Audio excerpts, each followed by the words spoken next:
Hello and welcome to another Hill and Ponton Q&A live on Veterans Benefits. Matt Hill here with Carol Ponton. How you doing, Carol? I'm great. How are you? It's great. Fall is here. A little coolness in the air. Excited to be outside some more. Yes. We don't do heat too well. No, not my favorite. All right, well, let's get going here. Cynthia, I'm 100% P&T, 70 for mental health, 50 for sleep apnea with CPAP, 30 for IBS, 20 for kidney, 10 for hypertension, 10 for rhinitis, 10 for tinnitus, 10 for back, 10 for radiculopathy. I self-manage most issues. I only see docs for hypertension, kidney, sleep apnea. I self-manage mental health by working from home, limiting stress, and only going out once a week.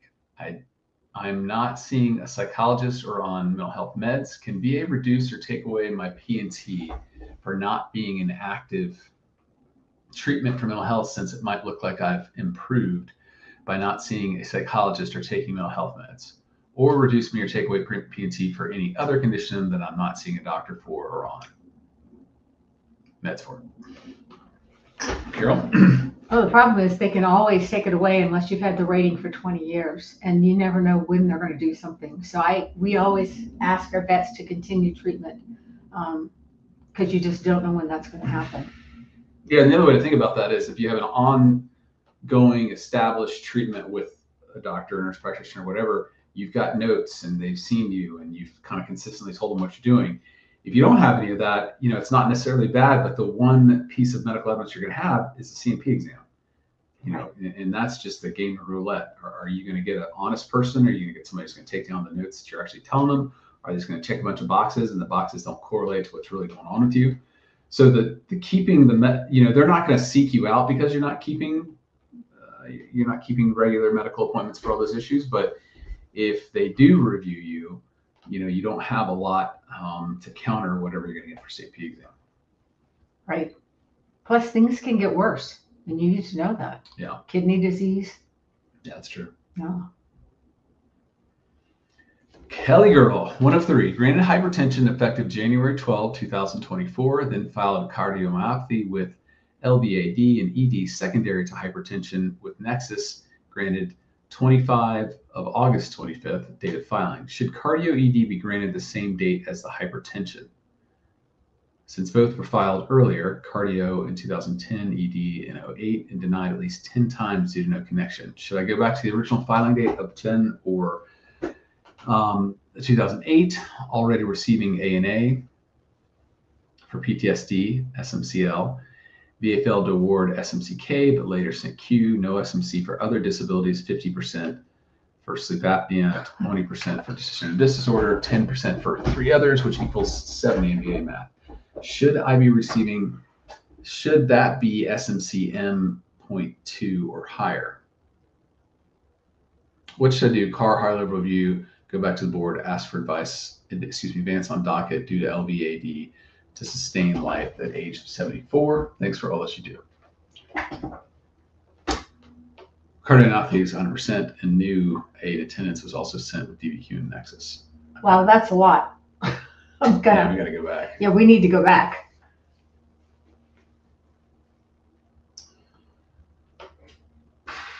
Okay, so the cardiomyopathy is due to hypertension. It's not coronary artery disease. Okay, so my question is, how far back is this within a year that we could appeal that? That's what I was wondering too. Yeah. If it's not, then I don't know that you can go back. It just depends on whether, you'd have to find something they made a mistake on back then.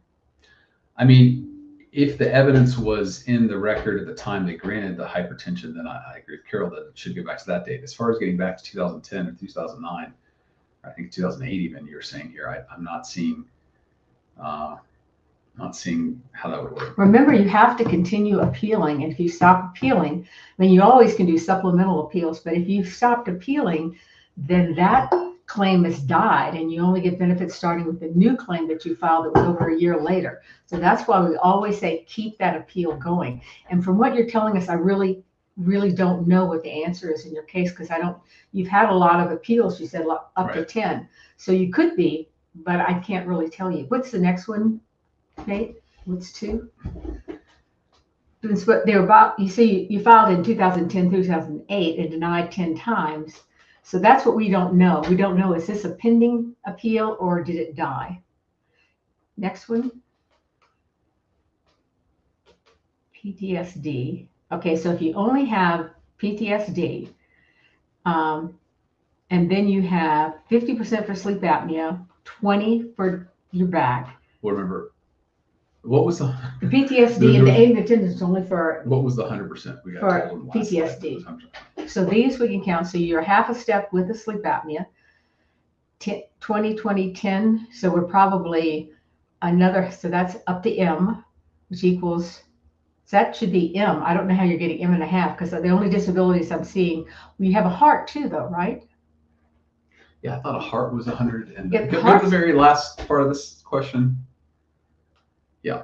Okay. So if PTSD and heart are both rated, did he have A&E for the PTSD? Don't you have PTSD for aid and attendance? If you get aid and attendance for your heart, then you're R1. Okay.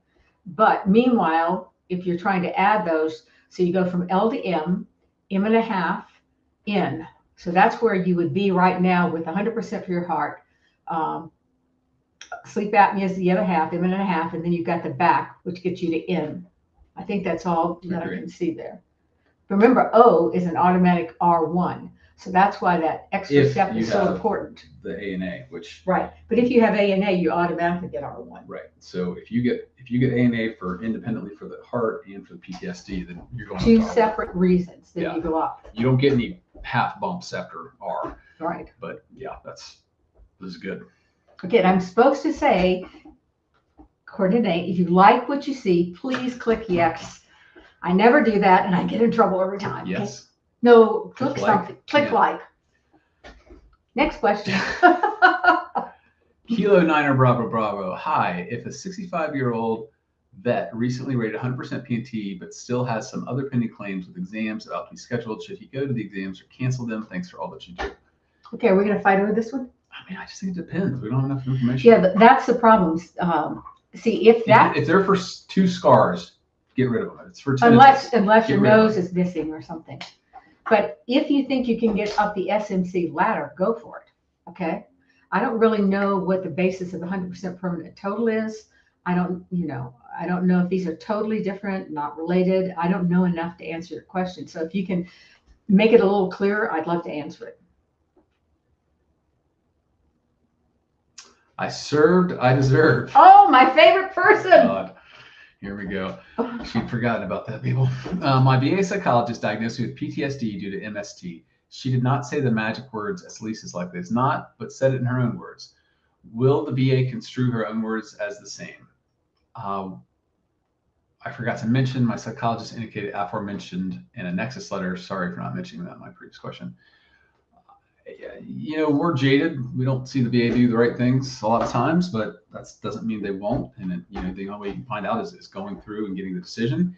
If they, if it's a bad decision and it sounds like you have a great doctor who's willing to go to the bat for you, I would consider taking their C&P exam to your doctor and have her rebut that if you do get denied. Hopefully they realize this is your treating doctor, VA doctor, and clearly supports your case and just gives you the benefits you deserve. But if they don't, that's the next step I consider. Yeah, I'd really like to see the words that she clearly said. That would tell me one way or the other. And remember, I found supplemental claims may or may not win, but a car, HLR, those that you have to file within 30 days of the original decision, I'm getting really, not all the time, but I have a chance of getting some really good decisions there. I find the people that are reviewing them know a lot more about the law, feel more confident in awarding benefits to the veterans. So if you have a chance to go a car HLR, please do that before you go to the board, unless it's something they're not going to award sleep apnea for secondary to a mental problem. Okay, I know that. But anything else, I think car is a good place for you to go. Don't get an indication of what they're going to do from the supplemental decision. And then I have to say, sometimes the cars, they're sent to different places. And depending on where they're sent has a lot to do with whether you get a good decision or just the typical decision.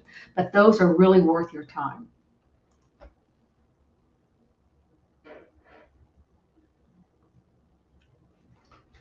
Marty, one of three, was denied sleep apnea June 25 DL, diagnosis sleep apnea CPAP 2020, and my current CPAP use was conceded, excuse me.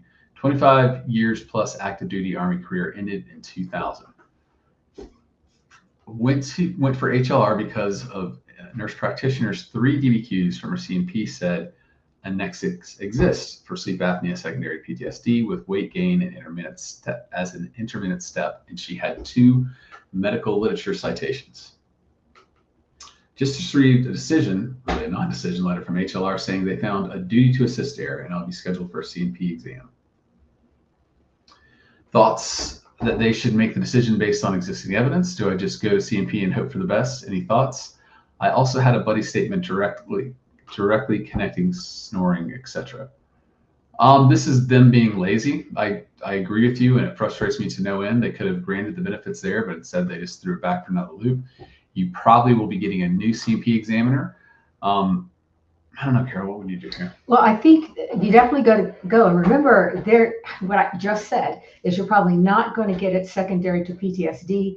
But if you were snoring and they listen to that, then those are ones that we do get awarded. So there's hope for that. So I would emphasize the problem you had in service. They will do an in-service connected award. It's just at the regional office, they don't do it secondary to PTSD. So you have a dual basis for that. But at the C&P exam, I would definitely emphasize, look, I've had this since I was in service, and here's the proof. And you do have a chance of winning there. And when they make this decision, remember, that's a duty to assist. So they're making a new decision. So you can file a CAR, HLR, to the decision if you're not happy with it. So do that before you go to the board in this case.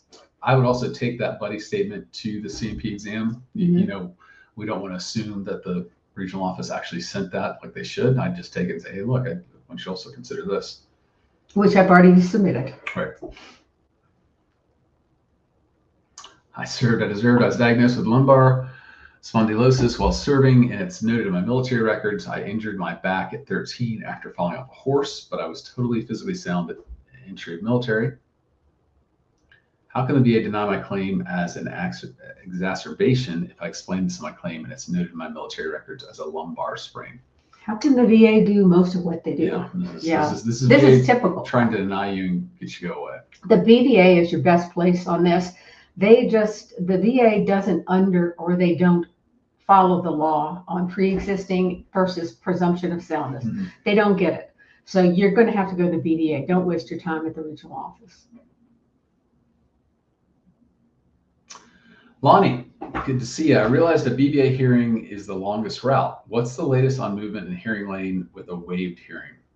I've got one sitting that's years old. They don't even look at it because they look at the date that it was filed as far as the VA Form 9 or whatever the date you filed on asking for a hearing in the AMA, and they don't read the damn file showing that you waived the hearing. So they're not going to look at it until your numbers coming close. It's really frustrating. The only thing you've got is if you're 75, suicidal, being evicted. That's the problem. And by the way, the legacy cases, which they were only doing through last year, they're not doing at all, it appears, this year. So we have no idea what they're doing. It's just a mess. And I have a number of cases. People came to me and they'd already asked for a hearing, or we had to ask for a hearing because we needed to get additional evidence and we didn't have time. So those are still sitting there. It's awful. And until I get them to be 75 or a reason to be expedited, nothing happens. And I'm sorry. And if we shut down, it's going to be even worse. Mike, let's see. Claim remanded back to RO 201 days ago. The judge had some questions for the VA resident doctor who was nice enough to give me an RX eye drops for dry eye. Claimed had been denied many times for lack of RX eye drops in past. Doctor completed her rotation and is long gone. Anything I can do to speed up the process? Already filed 30820 to speed up the claim. Also, VA mislabeled my personal eye doctor who filled out my DBQ as VA contractor, and now they're demanding my medical records and her credentials without a medical release from me. Nor Did they notify me that they needed info from my personal doctor, which I would have retrieved for VA? Already filed 0820 for this 60 days ago. Claim is expedited for homelessness. Anything else I can do? Okay. Can we go back and just read through that real quickly just to see? 220, oh, that's really long. Okay. Next question. Next question. Okay. And the next, I think that you need, even though they're asking the VA, if you can get any of this stuff, I would get it and send it in, because who knows how long the VA is going to take to get it. And then at least we'll move it along a little bit. And I would, did you file the form? Remember, there's a form that you file for expedite at the regional office. I keep forgetting the number of that. But if you didn't file the form, then they're not going to even look at it. Remember, they don't respond to pieces of paper like letters and things everybody else does. They only respond if it's a form. So you need to make sure you get that form. And hopefully Matt's going to find the number and show why you need your case expedited. Homelessness is supposed to be one of the fastest things that you get expedited for. But remember, if they don't have the information the VA asked for, and they've asked for and not gotten it, then they're still going to sit on it. Mm-hmm. So if you can get this information, get it right away, get it in, and then show that in your form. Yeah, and I'd also make a point that, they screwed this up and thought it was a VA contractor. I might just write a quick note saying, I never said this is a VA contractor. This is my personal doctor. They have her information, but I'd send her the address again. And then, as Carol said, if you can get that, put it on. Remember, when you write this out, it's going to be in a form VA 21-4138. You're always going to put things you want them to know on that, not on a piece of paper or a letter. Yeah. The form, I think, for homelessness is 20-10207. That's the expedite, right? Priority processing request. It's 20-10207. So you want to do that, and it's for extreme financial hardship or homelessness. So, but it's for a number of other things when you have a basis for expedite. So always use that form. Trish Wade 22, can I file a Q? Reviewing 2024 BDD CMP exams for MS and urinary incontinence. Both DBQs addressed incontinence. MS DBQ was correct, stating changed absorbent material 2 to 4 times a day, but urinary DBQ stated less than 2. Decision letter looks to have used info from both DBQs. I haven't received my C file yet, just CMP exams. Absorbent material seems like a subjective symptom. Is it reasonable doubt urinary incontinence is secondary to MS? Well, remember, Q means it's clear and unmistakable, and they only look at the evidence that's there. So you don't get reasonable doubt. You don't get reasonable doubt. If both DBQs say that incontinence was related to MS, that seems clear. That seems like that could be Q.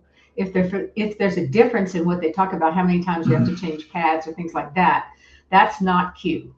That's something. Yeah. That. But it sounds like you're looking for service connection. So right. So if you get service connection, then you can argue about the rating. But I would try Q if they both say it's secondary to MS. And MS, unfortunately, is one of the most debilitating diseases, and it's one where Carol and I both look at those are cases, unfortunately, we keep open even after we win, because if it degenerates, you're going to be needing special monthly compensation. So, right. Unfortunately, 100% is probably not enough for you. And if you start losing the ability to use your hands or your feet, bowel control, all of those things, you just need to be thinking that even if you're 100%, that there's more for you to obtain. Grace, good to see you. A decision was awarded and is still under review for location of ship movement retro pay. How long does the VBA have to decide to not grant what was granted after they get clarification from vet? No time limit. Yeah, the time limits are all on you. This is how the law works, and it's infuriating. Another step, good to see you. Can you give us any updates on Camp Lejeune? My father died in 2009 from cancers that were related to the water contamination, and we have taken part in the case. For my mother with the Department of Navy, every day more and more vets pass away, and this case seems to be moving slow go or no go. The latest I've heard is that at the beginning of next year, they're going to do what's called bellwether cases. They're going to do anywhere from several hundred to a couple thousand cases where they're trying to take a case that represents a bigger group. So like a Parkinson's case, and they figure out what is this should be awarded here, what's the value, and get kind of general understandings of each, and then from there hopefully offer more reasonable settlements to people. So I feel like I've been hearing this is going to happen, but from what I've talked to, I spoke with the attorneys a couple of weeks ago who are handling these cases, and they were pretty set on thinking they're going to get to trial first quarter of 2026. So, we find out more. I'm going to go to a conference for Mass Torts in a couple of weeks, and if they say anything to that extent, I obviously will report back. But that's what I'm hearing now. Their thought, and again, the attorneys might be being a little optimistic, is that once they get these first couple cases the government's going to come out and issue a lot of settlements because they'll have the numbers they need. Again, I think that's what the government's been telling them. Whether they do that or not, I don't know. Yeah, they're all just sitting there, pretty much. Alan, what's the rating for hemorrhoids? Can you be awarded 0% rating? Yes. Yeah, you definitely can. I don't have that. Nate, if you put up the link to the rating codes, that would be great, but I don't know that one offhand. Chinny Yardman, 1 of 2 denied for knees, higher level review, C&P approved 10% each, bilateral rated under 5260 for pain. My complaint was pain, range of motion, instability. Going back to PC for confirmation of diagnosis of instability.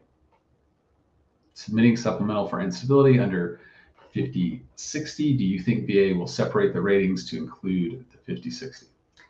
Will they or should they? Yes. First of all, hats off to you. You appreciate that the knee is a disability that has not 1, 2, but 3 ratings. Exactly. So yeah, I would definitely take that back. And as Carol said, would they? We don't know, but should they? And you should keep fighting it until you get it. Yes. Sherry, hello and thank you. Denied in 1988 due to spina bifida. They found on an X-ray. Examiner said she found 0 evidence of spina bifida. How do I proceed, and will I be able to go back to 1988? Yeah, you need to focus on getting it service connected first. Yeah, get it service connected and then see what they used as a basis. And then it's really hard to go back. It's really hard, especially when they did something like that, because they're going to assume there was a basis for them saying spina bifida.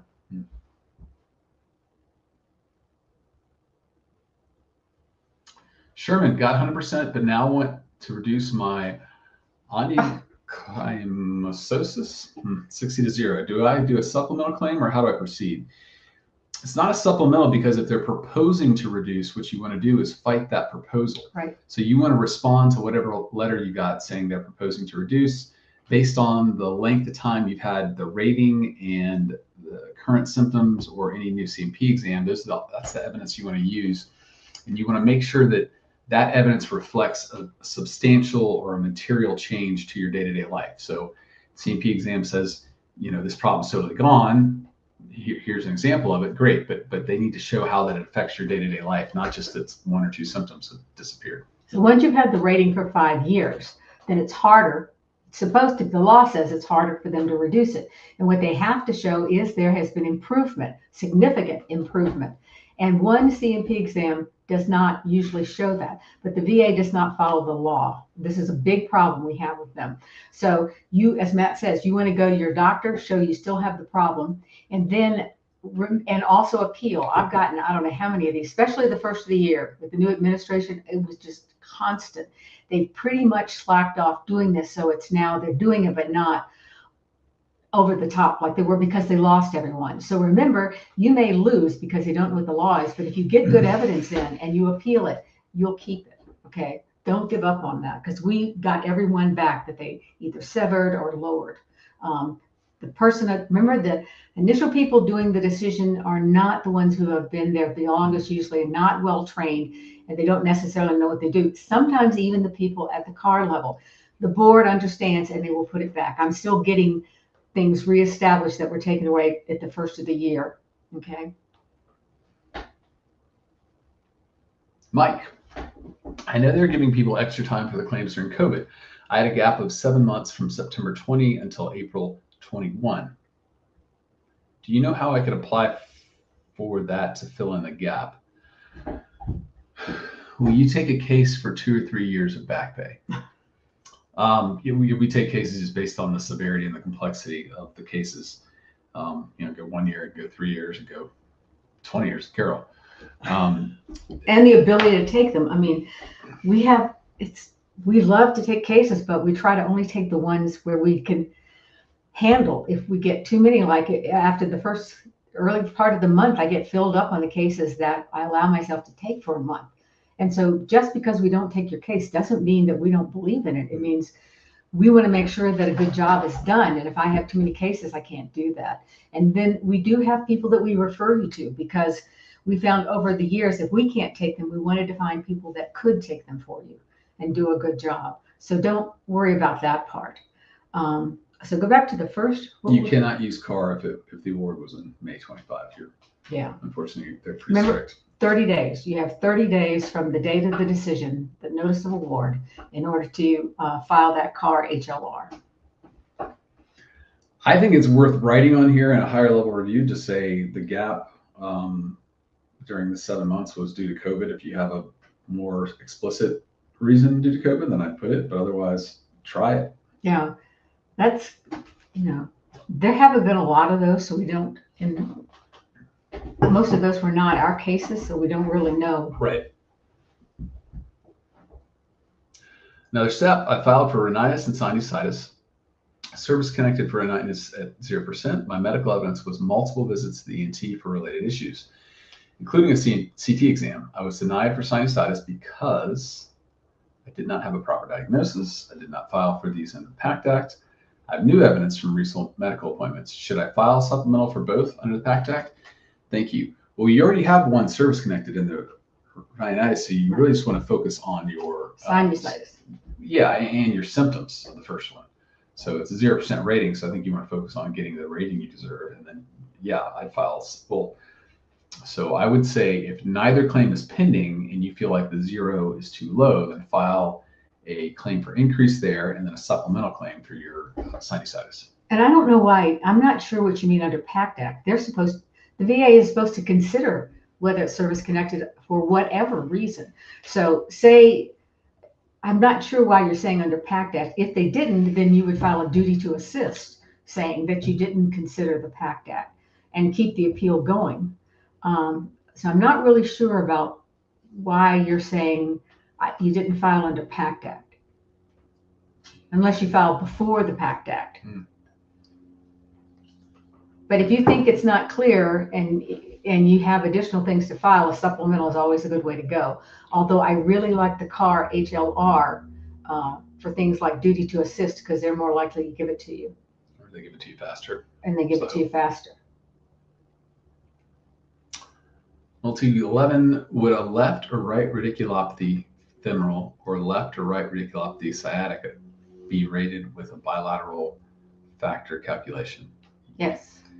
Yeah, and honestly, if you had a femoral issue, a radiculopathy on the left side and a sciatic issue on the right side, you don't need matching diagnoses. You need paired extremities. So you just need a disability on the right and disability on the left. So you could have a scar on your right leg and radiculopathy on your left leg, and those two match up for the bilateral factor. Right.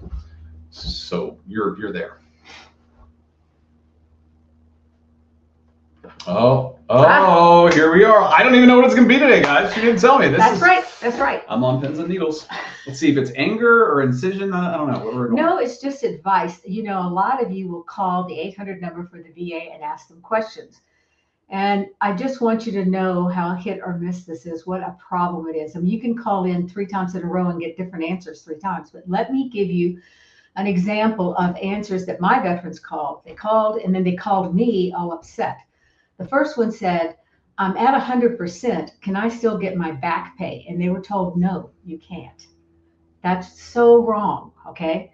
It doesn't matter if you're 100%. If you're still entitled to retroactive pay, you can get that.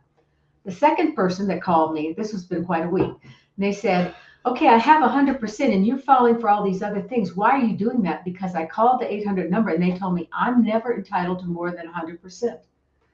As you know, from us talking here, SMC entitles you to far more than 100%. And I'm just saying this so that you understand the answers you're getting from these people. And I'm not trying to blame them. I don't know what education they have. I have a feeling that you get maybe a couple of weeks training and then they put you on the phone.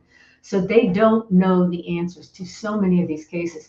And it's getting you frustrated. If you have a lawyer, if you have somebody representing you, ask them. This, don't ask your friend. You're as likely to get the same answer from them. Ask somebody who does this and really knows. And it's not the 800 number at the VA. Okay.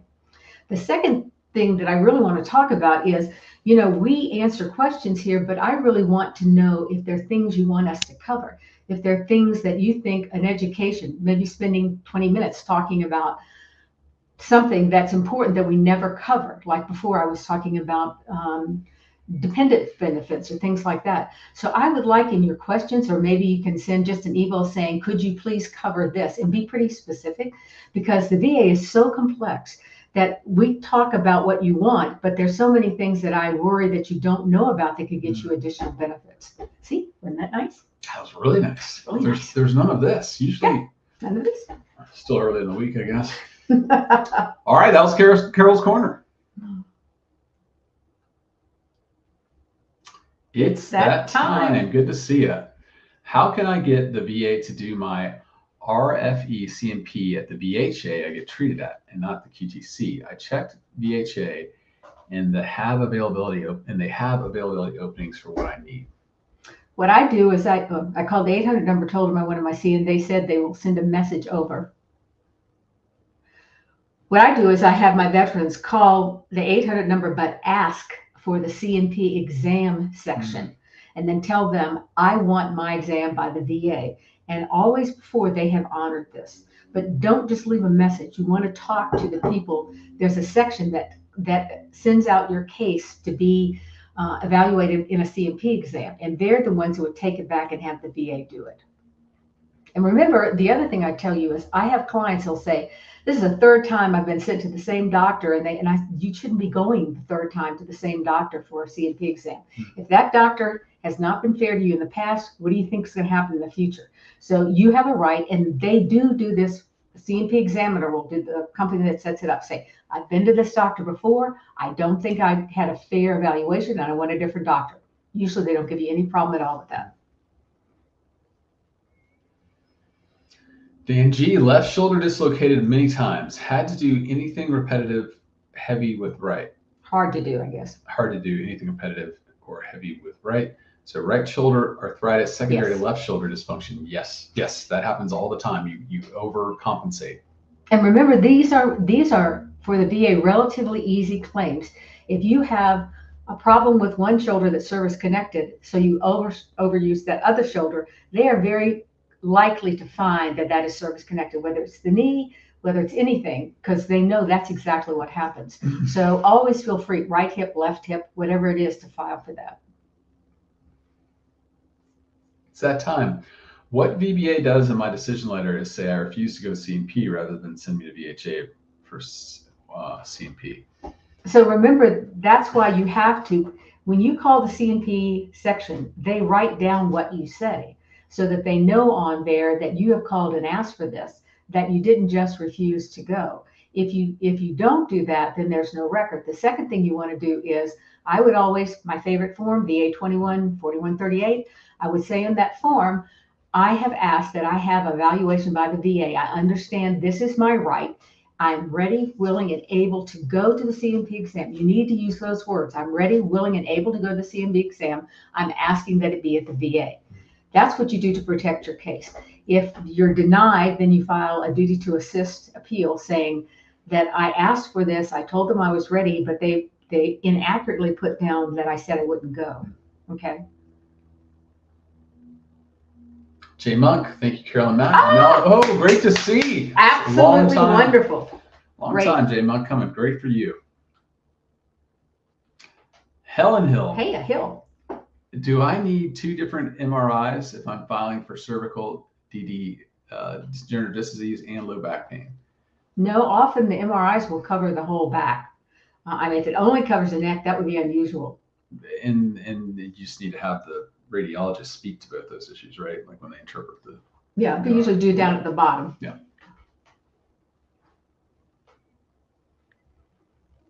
Butter S, hi friends, thanks for everything. My SMCT was just joint remanded from the CA Veterans Court.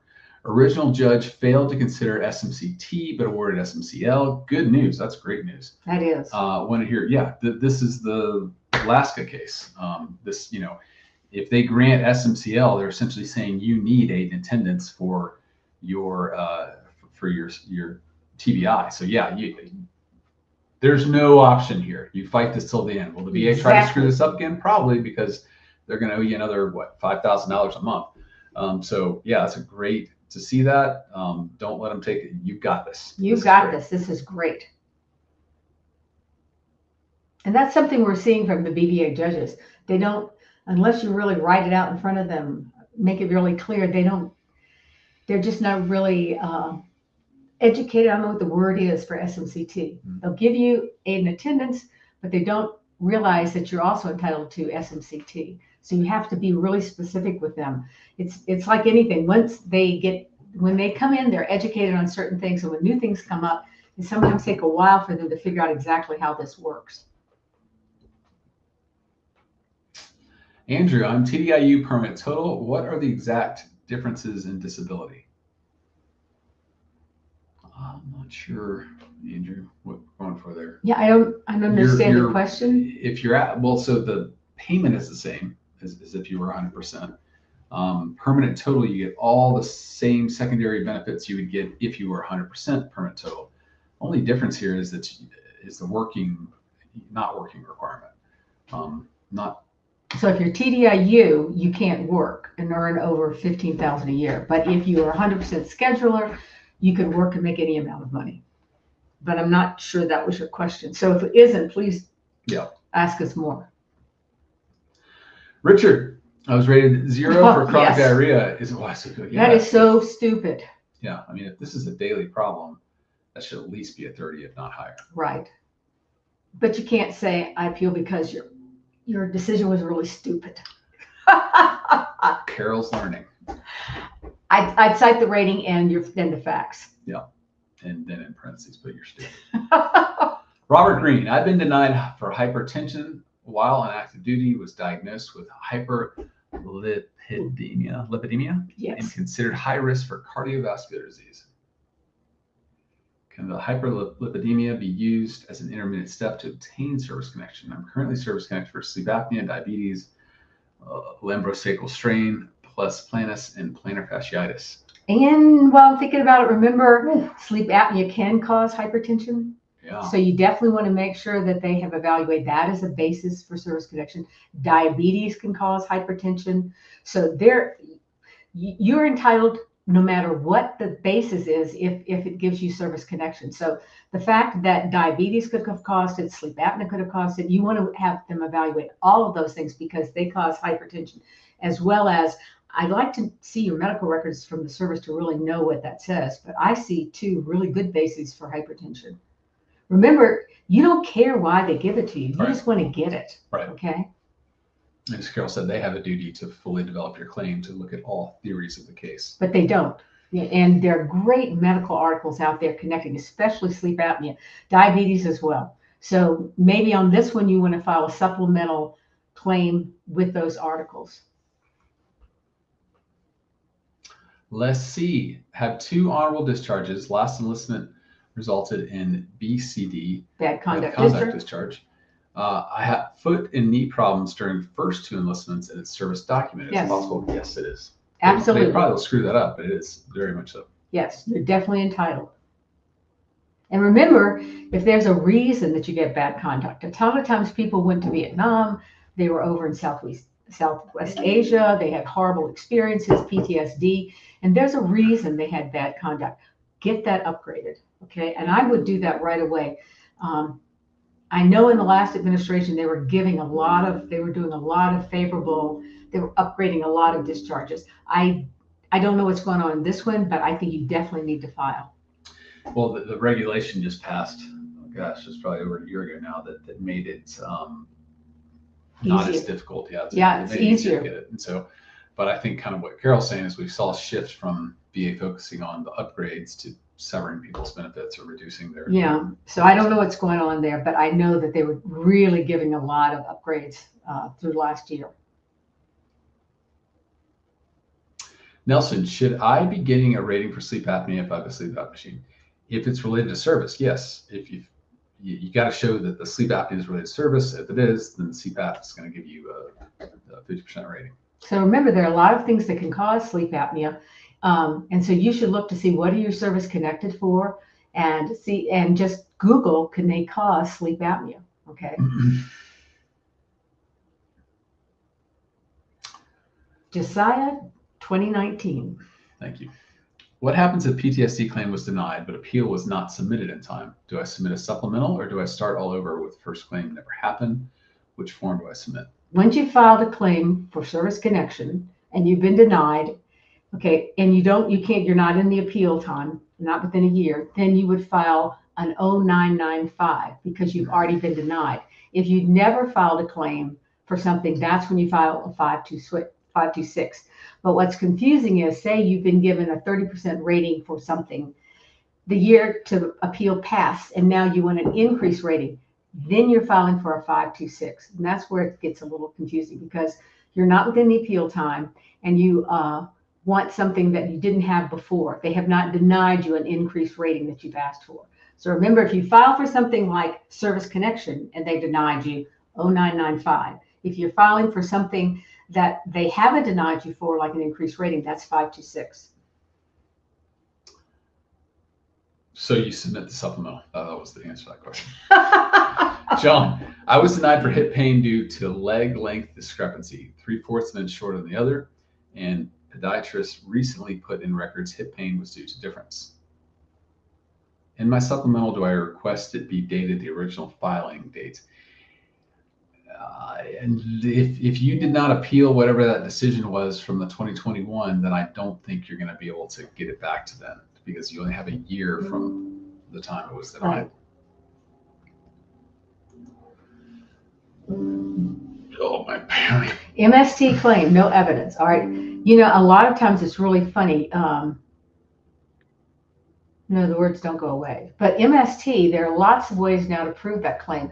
I had a woman who told me she told no one, absolutely no one. And I said, well, let me talk to your mother and your father. They knew at the time. Somehow they had found out, and I don't know if the girl had told her friend who told the parents.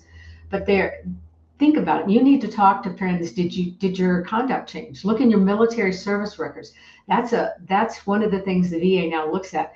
Were you doing great and all of a sudden you're getting bad conduct? Were you all of a sudden asking for a transfer? Or all of a sudden you went in because you had some type of sexual disease? You know, there are lots of ways that you can prove that you don't necessarily think of evidence. Talk about people that said all of a sudden you didn't want to be around people, your whole personality changed. So that's how you do. Think about what changes you made because of that. Yeah, I would, if you're saying you have no evidence, you have none of what Carol just spoke to, then I would look to see, I would speak to people who knew you before service and knew you after. And you might be thinking, well, I don't know any of those people anymore, or I don't hang out with them, or they won't hang out with me. Frankly, those are great people to speak to, not whether this happened, but was there a change in your personality? Did your behavior change? You don't even have to tell those people what happened. You just need to say, hey, you remember me from before service, what I was like?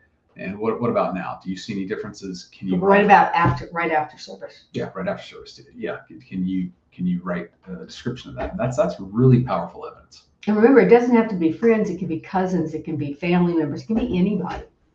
And you'd be surprised how much people notice.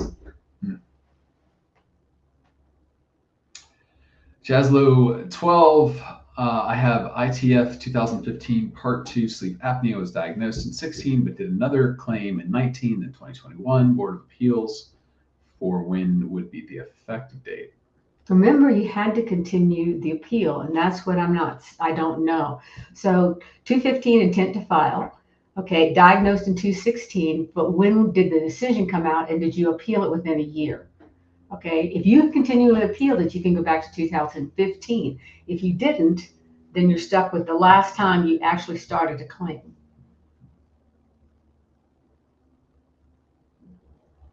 Carrie, I'm 100% P&T. Is it worth filing for SMC for ED? Yes. Carol says that's more money. She wants you to have more money. Donna, my husband is connected for asthma and allergic rhinitis, yet denied for 4 autoimmune diseases: CAD, sleep apnea, mental illness, fibromyalgia, and chronic fatigue. So many of his CMPs conflict. Sometimes you think there's another one, sometimes you don't.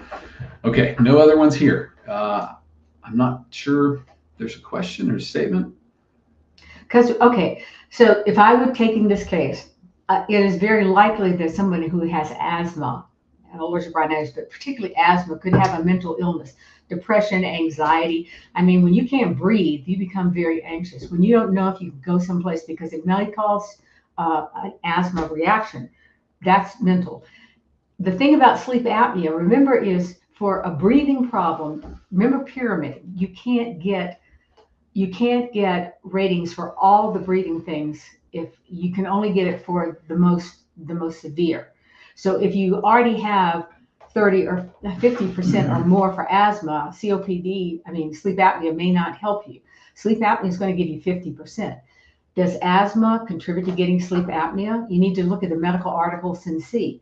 Does asthma contribute to heart disease? It could. So what you need to do is go get those medical articles and show, I would say, I'm filing for asthma, I'm filing for heart secondary to asthma, shown by either the asthma or the medication that I take for asthma. I don't know, I haven't gone and researched these right now, but I'm just saying that's how I do it. What's the problem you have? What's the other problem? And then I go Google it and say, is there a service connection between these? Is there a connection between these two? Does one cause the other? And that's what you need to do to sit and in, so that your CMP exams need to speak to that. If they don't speak to the issue, the basis for disability, they're not adequate, and you file a duty to assist. I'm just guessing because I really don't know what your question is. This also looks like Gulf War to me. If your husband was stationed in Southwest Asia, chronic fatigue, fibromyalgia, those should both be presumptively service-connected. And we've seen a lot of autoimmune diseases stem from service in Southwest Asia. Yes. So there's a lot going on there. RS, when will regional offices finally recognize Barry being kind of, even if it's not codified? Also, do you have any issues with getting aid and attendance without being 100%? Okay, 2 questions. They are finally recognizing Barry somewhat. And I'm finding when there's something that you don't see that they publish in the online that we get, and it's called SMC calculation, and they're actually, this week, the first time I saw Barry was in there. But most of the time they are not. Most of the time I find we have to file a car or someone and point out exactly, and we go through, they got 100% for this. They got another 50% for that, which gives them L.5. They got another 50% for this, which gives them M. You have to be really specific, and we're getting that under the cars. But Barry is very new to them. They actually have created a Barry calculator, they say, and they're trying to use that. But I would find many times they're not doing that, and you have to go through and explain to them. That's the thing that drives us crazy. They say you can't have aid attendance without being 100%. That's wrong, wrong, wrong. Okay. You're guaranteed to hear that on the 1-800 number. Yeah, you're guaranteed to hear that, and you're guaranteed to get that from the regional office. That's true. They will never give that to you. The BVA recognizes that and will do that. AW, I sent in documentation for my application for caregiver compensation. The same day a new claim for SMC was open on my husband's behalf. He has a higher level review pending for SMCT. Why did they open a new one? You need to realize that VBMS is a mess. They will say case closed, case transferred. You don't know what they're doing, because they could have closed it out of one office and sent it to another. That doesn't mean they made a decision. It is, you can't figure out by doing that, by looking on that, what they're really doing. That's one of the problems. So when you say a case was open, I don't know whether they moved it to another office. I don't know whether I don't know what they did, but it doesn't necessarily mean they opened another case. I can't see them opening a case if you didn't file one. Well, she already had. Yeah, you have one pending. So maybe that's what they're talking about, that they. That's frustrating. Yeah. Yeah. Focus on the T that's pending is what I would say. That will get you what you want. Yeah. All right, we're going to take two more here. Jason, if a vet is 100% P&T, school loans and some spouse medical bills paid per CHAMP PSA, and fraud is found, will the vet have to pay school and medical stuff back? I'm sure they will. Yeah, they will go after that. Yeah. Fraud is the one way they can take away what you have. Yeah. Okay, last one here. Sorry I had to cut out a little early today, guys. Let's go to the next one. Wave Land Crew. Would it be better for me to claim depression and anxiety off my service-connected migraines, or do you think it would be better shot to clump it all together in a PTSD claim? I'm not service-connected for PTSD yet. Always easiest. Always easiest. If you're service-connected for something like migraines that just make your life miserable, always easier to get depression and anxiety off of that. PTSD, you have to show the stressor. Mm-hmm. And remember, they have this little rating chart they use, and if you don't meet every one of those little things on there, then you don't have PTSD. So depression is much easier. Yeah, and it's the same rating code. So whether they label it PTSD or depression, the rating is what you really care about, and that's going to be the same depending on your symptoms. Right. All right, folks, thank you so much. I'm sorry to cut out a little early today. I got an appointment jumping up on me here, but we appreciate all the questions. Obviously, any feedback.